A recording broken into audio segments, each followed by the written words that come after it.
Үздіксіз білім берумен де ерекшеленген орталықта бүгінде заман талабына сай болу үшін 3 түрлі бағытты дамытуға аса мән беріп отыр. Олар IT-технология, робототехника және трей.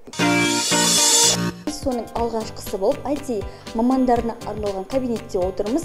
Дәл осы кабинетте жаңа туындылар дүниеге келеді. Сонымен қатар түрлі сайттар, біз көріп жүрген Каспи, әлеуметтік желідегі кез келген сайт, өзіміз күнделікті қолданып жүрген YouTube, я болмаса, сонымен қатар Instagram, қарапайым әлеуметтік желілердің барлығы IT мамандарының қолынан өтетінін барлығымыз жақсы білеміз. Және осының қалай жасалынатынын дәл қазір бірге тамашалайық. Бағдарламашы арнайы математикалық модельдеудің көмегімен компьютерлік бағдарламаларды және алгоритмдерді құрастыратын маман. Олардың саласындағы жұмыстарға жүйелі видео және аудио бақылаулар орнату, от өшіру жүйелері мен сигнал беру жабдықтарын жатқызуға болады. Жүйелік бағдарламашылар операциялық жүйелерді, желі платформаларын, интерфейс жабдықтарын, әртүрлі ақпарат орталықтарын жинақтайтын ғаламтор беттерін жасаумен айналысады. Қазіргі таңда біз үлкен жобалар жасап жатырмыз. Оның бірі сайт, мобильный қосымшалар. Және де осы 2020 жылы колледжі Worldskills жобасының облыстық байқауының жеңімпазы болды. Қазіргі таңда көріп отқандай интерактивті доскада біз жалпы сайттың макетін құрап жатырмыз қазір. Бұл сайттың макеті, яғни фронт-энд жас деп аталады. Ол HTML, CSS, яғни JavaScript осы тілдер жасаймыз. Оның ішкі, яғни бағдарламаның ішкі құрылысы және сыртқы құрылысы бар.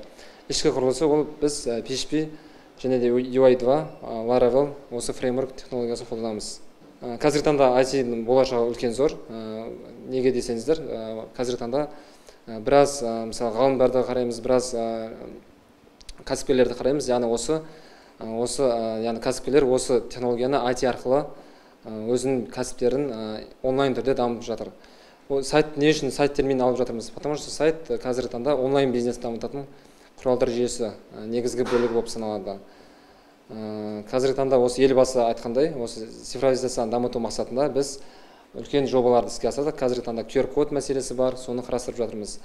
Осы мемлекеттік мекемелер болсын, больницалар болсын, осы жерлерде біз QR-код, яғни біздің студенттер, болашақ жоғары колледждің студенттері осы бағдарламаларды жасап жатыр.